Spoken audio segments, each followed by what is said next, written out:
The afternoon should have been ordinary. Steven Seagal stepped out into the open space just outside the venue, sunglasses on, moving calmly through the crowd. It wasn't a movie premiere or a spotlight moment, just a routine public appearance. Fans lingered nearby, a few phones discreetly raised, but nothing out of the ordinary. Then everything changed. A police officer across the street locked eyes on him. At first, no one paid attention. Officers watched crowds all the time. But this one didn't look away. His gaze followed Steven's every step, narrowing with suspicion. Within seconds, he began walking straight toward him, slow, deliberate, and already irritated. "Sir, stop right there." The sudden command cut through the noise. Conversations paused. A few heads turned. Steven stopped calmly and turned around. "Is there a problem, officer?" he asked, his voice steady, respectful. Instead of answering, the cop looked him up and down, lingering too long, judging. "I need to see some ID," the officer said sharply. Steven blinked, surprised but compliant. "Sure. May I ask why?" The officer's jaw tightened. "I'm asking the questions." The tone wasn't professional. It was hostile. People nearby began to sense it too. This wasn't routine. This wasn't normal. Steven slowly reached for his wallet, careful not to make any sudden movements. "I'm not resisting," he said calmly. "I just want to understand what this is about." The officer stepped closer, too close. "You match a description," he snapped. "What description?" Steven asked. The cop didn't answer. A woman nearby whispered, "Isn't that Steven Seagal?" Someone else quietly pulled out their phone. Another followed. Within seconds, multiple cameras were recording. Steven noticed, but didn't react. "Sir, turn around," the officer ordered. Steven hesitated, confused. "Officer, I've done nothing wrong." That's when the cop's expression hardened completely. "I said turn around. Now." The air felt heavy. The crowd had grown silent. People sensed something ugly unfolding in real time. Steven slowly raised his hands, not in fear, but in disbelief. No one there could have imagined that this moment, this single interaction, was the beginning of a chain reaction that would completely destroy one man's career in just 9 minutes. And the officer standing there had no idea what he'd just started. The officer didn't wait for an explanation. As Steven Seagal stood still, hands relaxed at his sides, the cop took a step closer, invading his personal space, asserting control without saying a word. The silence itself felt aggressive. "Keep your hands where I can see them," the officer said. "They are," Steven replied calmly, lifting them slightly. His voice was steady, controlled. He wasn't trying to escalate anything. But the officer had already decided this wasn't going to be a normal interaction. "You're being very uncooperative," the cop said, loud enough for everyone nearby to hear. Steven frowned slightly. "I've complied with everything you've asked. I just want to know why I'm being stopped." The officer ignored the question. Instead, he reached for his radio, pressing the button slowly, dramatically. "I've got a suspicious individual refusing to cooperate," he said. That was when murmurs spread through the crowd. "Suspicious," someone whispered. "He hasn't done anything," another voice said quietly. Steven heard it all, but he didn't react. He had dealt with pressure before, real pressure. This wasn't fear. This was disbelief. "Officer," Steven said evenly, "I'm not resisting. I haven't broken any laws." The cop's eyes hardened. "You don't get to decide that." A phone camera zoomed in. Another person stepped closer to get a better angle. The crowd had grown, not large, but dense. Enough people to witness what was happening. Enough to make the officer's posture stiffen with pride rather than caution. "Turn around and place your hands behind your back," the officer ordered. Steven hesitated, not out of defiance, but confusion. "Am I being detained?" The officer leaned in, his voice low but sharp. "You're about to be." That was the moment things crossed a line. Steven took a breath. "I'd like to know the reason before I comply." The officer scoffed. "You don't look like someone who listens." That sentence hit differently. The crowd reacted immediately. Faces changed. Eyes widened. People exchanged looks. It wasn't just rude, it was personal. Steven slowly turned his head, meeting the officer's eyes. "There's no reason to speak to me like that." The officer smirked. "I'll speak however I want." Now the tension was undeniable. A man in the crowd whispered, "This is getting out of hand." Another shook their head. Someone else muttered, "Why is he being treated like this?" Steven exhaled slowly, choosing restraint. "I'm asking respectfully. What law am I violating?" The officer didn't answer. Instead, he grabbed Steven's arm, not violently, but firmly enough to make a point. Gasps rippled through the crowd. "Hey!" someone shouted. Steven stiffened but didn't pull away. "Officer, don't do that." "Don't tell me how to do my job," the cop snapped. Phones were fully raised now. No one was hiding it anymore. This was clearly not a private stop. It was a public spectacle. Steven glanced around briefly, noticing the cameras, the faces, the disbelief. Still, he stayed calm. "I am cooperating," he said slowly. "But this feels unnecessary." The officer rolled his eyes.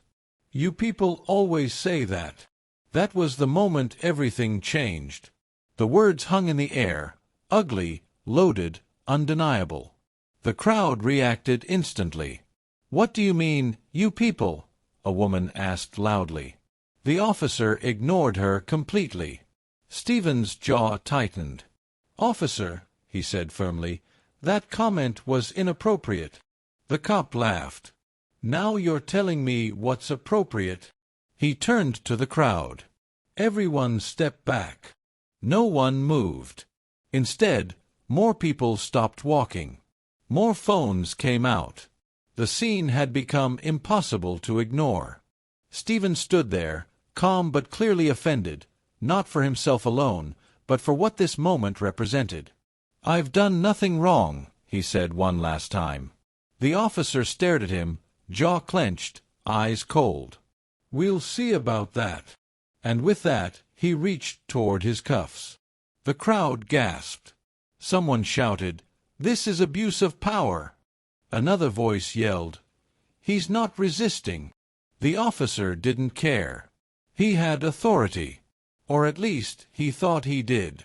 And as the metal cuffs dangled from his hand, the tension reached a breaking point, because everyone watching could feel it now. This wasn't about law enforcement anymore. It was about ego. And it was about to get much worse. What city and country are you watching this from?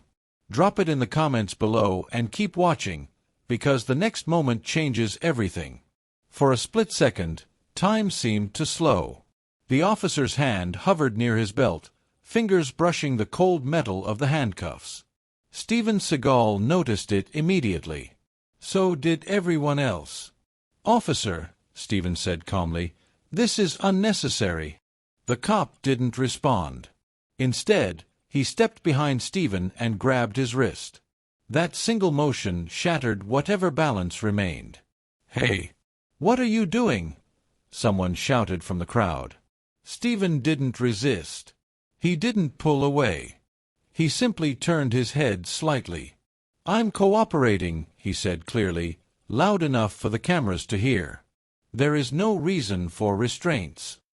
The officer yanked Steven's arm behind his back anyway. A sharp metallic click echoed through the air. Gasps erupted from the crowd. The first cuff snapped shut around Steven's wrist. Phones shot higher. People moved closer. This was no longer curiosity, it was outrage. "Are you serious right now?" a man yelled. "He's not fighting you," another voice added. Steven closed his eyes briefly, steadying his breath. Years of discipline showed in that moment. His face remained controlled, but the humiliation was unmistakable. The officer forced Steven's other arm back. "Stop," Steven said firmly. "You're hurting me." That only seemed to fuel the officer. "You should have thought about that before being difficult," the cop replied. The second cuff clicked into place. Steven Seagal, handcuffed in public. The crowd fell silent for half a second. Then chaos. What crime did he commit? "This is insane. Get his badge number." A woman near the front shook her head in disbelief. "This is abuse. Pure abuse." Steven stood there, wrists locked behind his back, shoulders squared. He didn't shout. He didn't insult the officer. He didn't plead. Instead, he lifted his chin and spoke slowly, clearly, directly into the cameras surrounding him. "I am not resisting," he said. "I have asked for a reason for my detention, and I have not been given one." The officer grabbed Steven by the elbow and pulled him forward. "Move," he barked. Steven stumbled slightly but regained his balance. The movement caused the cuffs to tighten. His jaw clenched, but still he said nothing. People stepped forward instinctively. "Don't touch him like that. You're being recorded. You're going to regret this." The officer turned toward the crowd, anger flashing across his face. "Back up." "No." No one moved. Instead, more people started speaking. "You're embarrassing yourself. This isn't how law enforcement works." "He hasn't done anything." The officer's radio crackled suddenly. "Unit 47, status check." The cop ignored it. Steven noticed. He looked at the radio, then back at the officer. "You should answer that," he said calmly. The officer glared at him. "You don't tell me what to do." He tightened his grip and tried to pull Steven again. That was when the crowd's tone shifted, from shock to fury. "This is unlawful. Someone call a supervisor. Get internal affairs on the phone." Steven inhaled deeply. "Officer," he said quietly, "this doesn't need to go any further." The cop laughed bitterly. "Too late for that." Cameras zoomed in on Steven's face. Sweat beaded lightly at his temple, not from fear, but from pressure, from restraint, from the weight of what was unfolding. He scanned the crowd briefly. Dozens of people. Dozens of witnesses.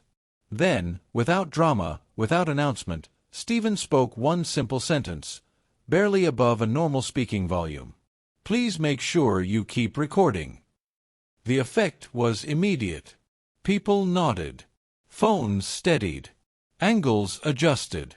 The officer noticed too late. "What did you say?" he snapped. Steven met his eyes. "Nothing you need to worry about, unless you're doing something wrong." The officer's face flushed red. "You think you're smart," he said. "You think being on camera scares me?" Steven didn't answer. Because he was no longer talking to the officer. He was talking to time. Every second that passed. Every camera rolling. Every witness watching. The crowd wasn't just observing anymore.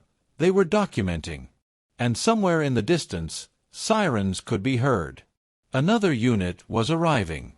The officer finally glanced over his shoulder, irritation flickering into uncertainty. For the first time since this began, his confidence wavered. Steven noticed that too.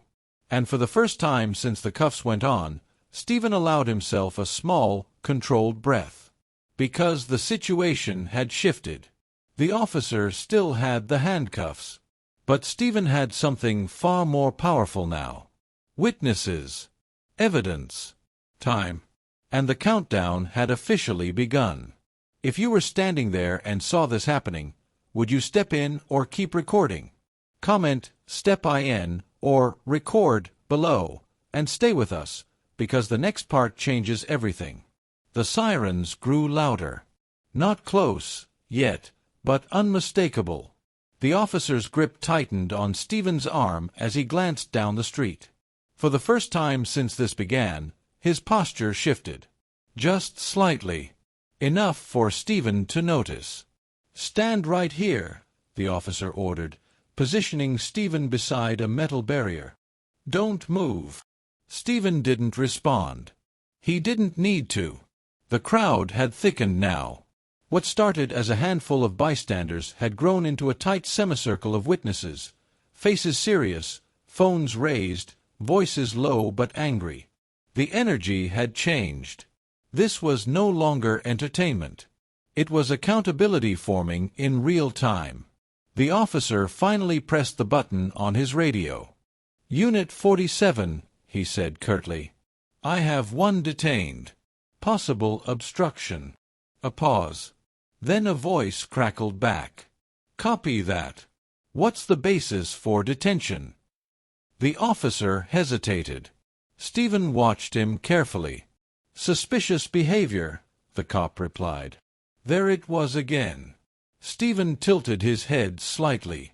"Suspicious isn't a crime," he said calmly. "Quiet," the officer snapped. But the damage was done. Several people in the crowd exchanged looks. One man shook his head slowly, as if he couldn't believe what he was hearing. Another voice came through the radio. "Supervisor en route. Body cam is on, correct?" The officer stiffened. "Affirmative." Steven's eyes flicked briefly to the camera on the officer's chest. Still blinking red. Still recording. "Good." The officer cleared his throat. "Everything's under control," he added quickly. Steven almost smiled. Almost. Minutes passed, but they felt longer. Every second stretched, heavy with anticipation. Steven stood still, shoulders relaxed despite the cuffs. His breathing was slow and measured. Anyone watching closely could tell, this wasn't a man panicking. This was a man waiting. A woman in the crowd whispered, "Why hasn't he told them what Steven did?" Someone else answered quietly, "Because he didn't do anything." The officer heard it. His jaw tightened. "Everyone needs to back up," he shouted again. No one moved. Instead, a man near the front raised his voice. "Officer, what law did he break?" Silence. Another voice followed. "Why is he handcuffed?" Still nothing. The officer avoided eye contact with the crowd now. His attention stayed fixed forward, as if staring hard enough could keep control from slipping away. Steven spoke again, his voice low but clear. "Officer, this is being recorded by multiple people. If there's a misunderstanding, now is the time to correct it." The officer laughed nervously. "You think you're in charge here?" "No," Steven replied. "But the truth usually is." The radio crackled again. "Unit 47, supervisor arriving in approximately 3 minutes." 3 minutes. Steven counted silently. The officer shifted his stance. He adjusted his belt. He checked his cuffs. Small movements, subtle signs of discomfort. The crowd noticed too. A young man whispered, "He looks nervous now." Another replied, "Good." Steven's phone buzzed in his pocket. He couldn't reach it, but he knew exactly who was calling. He didn't need to answer. They already knew. He looked up at the officer. "You might want to loosen those cuffs," he said evenly. "They're too tight." The officer snapped back, "They're fine." Steven nodded slowly. "I'll make sure that's noted." That sentence landed harder than any insult. The officer's eyes widened just a fraction. "Noted by who?" Steven didn't answer. He didn't have to. A black SUV turned onto the street and slowed near the crowd. Then another patrol car pulled in behind it. Doors opened. 2 officers stepped out, older, calmer, scanning the scene carefully. The crowd parted instinctively. The supervisor approached, eyes moving from the handcuffs to the cameras to the officer's face. "What's going on here?" he asked. The officer straightened immediately. "Sir, this individual was acting suspiciously and refused to cooperate." Steven spoke before the supervisor could respond. "I cooperated fully," he said calmly. "I asked for the reason for my detention and was never given one." The supervisor looked at Steven closely. Then he looked at the cuffs. Then he looked at the crowd. "Is that accurate?" he asked the officer. The officer hesitated. Just for a second. That was all it took. Steven met the supervisor's eyes. "You can review the body cam," he said. "It will show everything." The supervisor nodded slowly. "We will." The officer's confidence collapsed in real time. The crowd leaned in, silent, watching. This was it. The countdown was almost over. Because in moments like this, power doesn't disappear all at once. It drains, second by second. And with every camera still rolling, every witness still watching, the truth was no longer something the officer could control. It was already on its way. The supervisor stood silently for a moment, letting the weight of the situation settle. His eyes moved from Steven's restrained hands to the officer standing stiffly beside him. Then he looked at the body camera, still blinking red. "Let's start from the beginning," the supervisor said calmly. "Why was this man stopped?" The officer swallowed. "He matched a description." "What description?" the supervisor asked. The pause felt endless. I don't have it memorized," the officer replied. A murmur rippled through the crowd. The supervisor's expression hardened. "You detained and handcuffed someone based on a description you can't explain?" The officer's face flushed. He was being difficult. Steven spoke softly but clearly. "I asked for the reason for the stop. I complied with every instruction." The supervisor nodded once, then turned back to the officer. "Is that true?" The officer opened his mouth, then closed it again. "I recommend we review the body cam footage," the supervisor said. The officer stiffened. "Sir, that won't be necessary." "It is," the supervisor cut in. He reached for the tablet clipped to his belt and synced it to the body cam feed. The screen flickered, then began playing. The crowd leaned forward. Steven watched quietly as the footage replayed the beginning of the encounter, the moment the officer approached, the tone of his voice, the refusal to explain the stop. The words echoed clearly now, stripped of authority and exposed under scrutiny. "You don't look like someone who listens."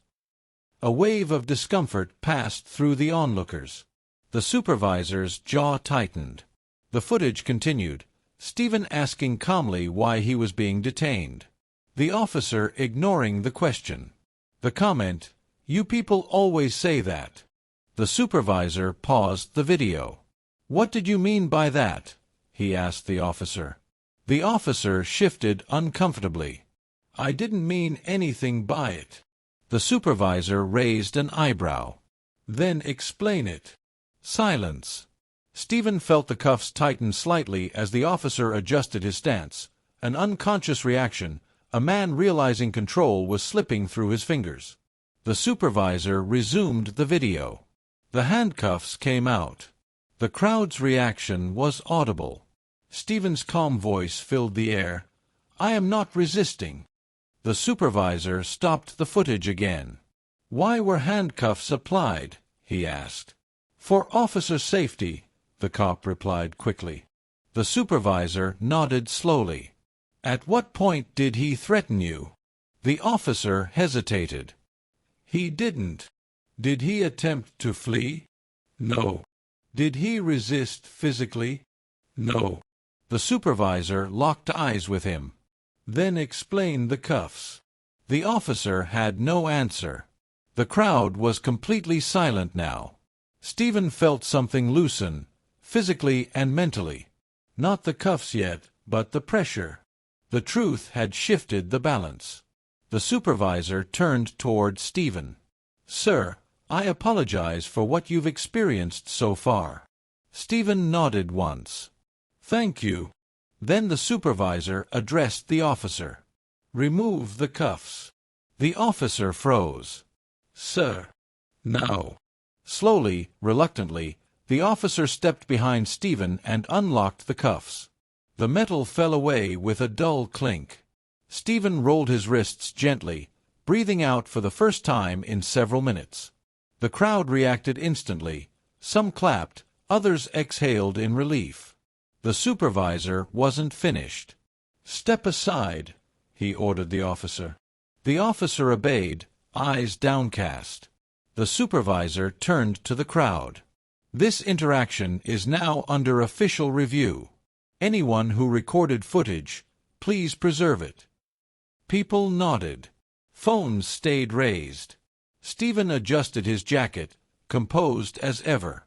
"May I speak?" he asked. The supervisor nodded. Steven turned slightly toward the cameras. "What happened here isn't about me," he said calmly. "It's about accountability. Authority without restraint leads to injustice." The crowd listened intently. The officer shifted uncomfortably. The supervisor turned back to him. "You're relieved of duty pending investigation. Turn in your badge and weapon." The officer's eyes widened. "Sir, this is a misunderstanding." The supervisor shook his head. "No. This is documented." The officer slowly removed his badge. The sound of metal hitting the supervisor's palm echoed louder than it should have. That sound marked the moment everything changed. Steven watched quietly. No smile. No satisfaction. Just resolution. Because the truth didn't need celebration. It needed consequences. And those consequences were just beginning. The air felt different now. Not tense. Heavy. The officer stood off to the side, no longer in control. His shoulders slumped as if the weight of reality had finally landed. His badge was gone. His authority stripped in front of witnesses, cameras, and colleagues. The supervisor spoke into his radio. "Internal Affairs has been notified. Full report will follow." Those words echoed louder than any siren. Steven stood quietly nearby, rubbing his wrists where the cuffs had been. The red marks were visible. Cameras zoomed in, not aggressively, but deliberately. Evidence. Proof. A second supervisor approached Steven. "Sir, are you okay?" Steven nodded. "I am. Thank you." The officer who had detained him avoided eye contact, staring instead at the pavement. The crowd watched him now, not with anger, but with something worse. Disappointment. A man in the crowd spoke loudly enough for everyone to hear. "This is why people don't trust the system." No one disagreed. The supervisor turned to the crowd again. "We will be collecting statements from witnesses. Anyone willing to speak, please remain." Hands went up immediately. Steven observed the scene carefully. He could have left. He had every right to walk away now. But he stayed. Because moments like this weren't just personal. They were public. The supervisor approached Steven once more. "Sir, you're free to go. We're very sorry for the inconvenience." Steven nodded politely. "I'll stay. People deserve to be heard." That simple statement shifted the mood again. Phones captured it. Voices murmured approval. The officer stiffened at the word inconvenience, as if it burned. This hadn't been an inconvenience. It had been a violation. 2 internal affairs representatives arrived within minutes, dressed plainly, notebooks already open. They didn't waste time. "Officer," one of them said, "we need your statement." The officer hesitated. "Do I need a lawyer?" The agent looked at him calmly. "That's your choice." The implication was clear.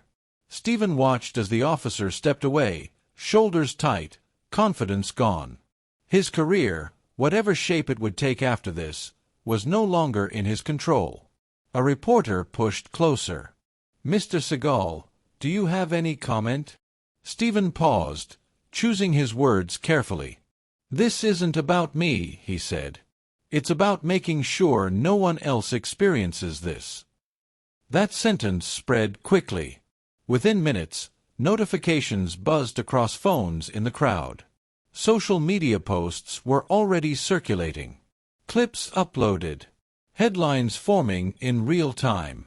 Public detention raises questions of bias. Witnesses record officers' actions. Investigation underway after handcuffing incident. The officer noticed people looking at their screens. His face paled. He knew. The supervisor turned to him one last time. "You're dismissed. Turn in your equipment before leaving." The officer nodded silently and walked toward the patrol car, each step heavier than the last. No one cheered. They didn't need to. Steven finally took a step back, adjusting his jacket. The cameras followed, but he didn't flinch. A young woman approached him. "Thank you for staying calm," she said. "That couldn't have been easy." Steven smiled faintly. "Anger only helps injustice," he replied.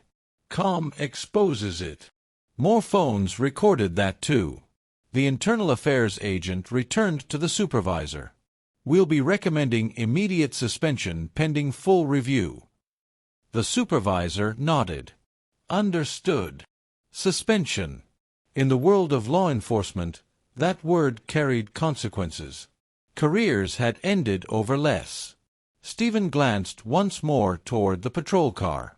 The officer sat inside now, staring straight ahead, radio silent, badge gone. 9 minutes earlier, he had been in control. Now, everything had changed. The supervisor turned to Steven. "Sir, again, our apologies." Steven nodded. "I hope this leads to change." The supervisor met his eyes. "So do we." The crowd slowly began to disperse, conversations buzzing, emotions raw. But the cameras didn't stop. They never do. Because the real consequences were just beginning. Do you think incidents like this usually end with real consequences, or do they get forgotten? Comment accountability, or covered up below. By the next morning, the footage was everywhere. Every major platform carried clips of the incident, edited, slowed down, replayed from multiple angles. The moment the cuffs snapped shut. The crowd's reaction. The body cam audio. Steven's calm voice cutting through the chaos. The narrative was no longer in anyone's control. News outlets picked it up first. Officer suspended after public detention sparks outrage. Video raises questions of racial bias and abuse of power. Witness footage contradicts officer's report. Within hours, the story went global.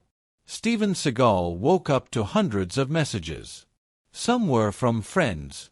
Some from activists. Others from complete strangers who had lived through similar moments, but without cameras, without witnesses, without justice. "This happened to me," one message read. "No one believed me," said another. Steven read them quietly. He didn't rush to interviews. He didn't post a statement immediately. He understood something most people didn't. This moment wasn't about him speaking louder. It was about the truth already speaking for itself. By noon, the police department released an official statement.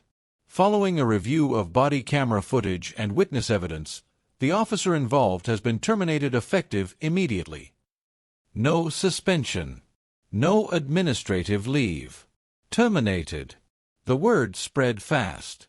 Comment sections exploded. Some celebrated. Some argued. Some denied. But no one could ignore it. The officer's name disappeared from the department's roster by the end of the day. His badge number archived. His career, over in less than 10 minutes of bad judgment. Steven finally agreed to a brief interview that evening. When asked how he felt about the outcome, he paused. "I don't feel victorious," he said calmly. "I feel responsible." The interviewer leaned forward. "Responsible for what?" "For reminding people that authority must answer to accountability," Steven replied. "And that silence only protects injustice." That quote went viral too. Not because it was dramatic, because it was true. Advocacy groups shared the footage as a teaching example. Law schools analyzed the body cam timeline. Community leaders used the incident to push for policy reviews and mandatory bias training. What began as a single stop had become a reference point. A line that couldn't be uncrossed again without consequences. Steven returned to his normal life, but something had changed. Everywhere he went, people recognized him not as an action star, but as someone who had stood still when it mattered most. A man who didn't raise his voice, didn't resist, didn't run, and still forced the system to answer. Late that night, Steven posted one final message online. It was short. No hashtags. No slogans. Justice works best when witnesses refuse to look away. That was it. No follow-up. No self-promotion. The post was shared millions of times. Because the lesson wasn't complicated. Power unchecked becomes dangerous. Silence becomes permission.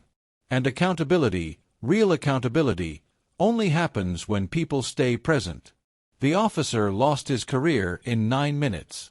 But the impact of those 9 minutes would last far longer. Not because someone famous was involved, but because the world was watching. And this time, the truth didn't blink first. If you believe no one should be judged, detained, or humiliated because of how they look, like this video, type "respect" in the comments, and subscribe for more powerful stories where accountability wins.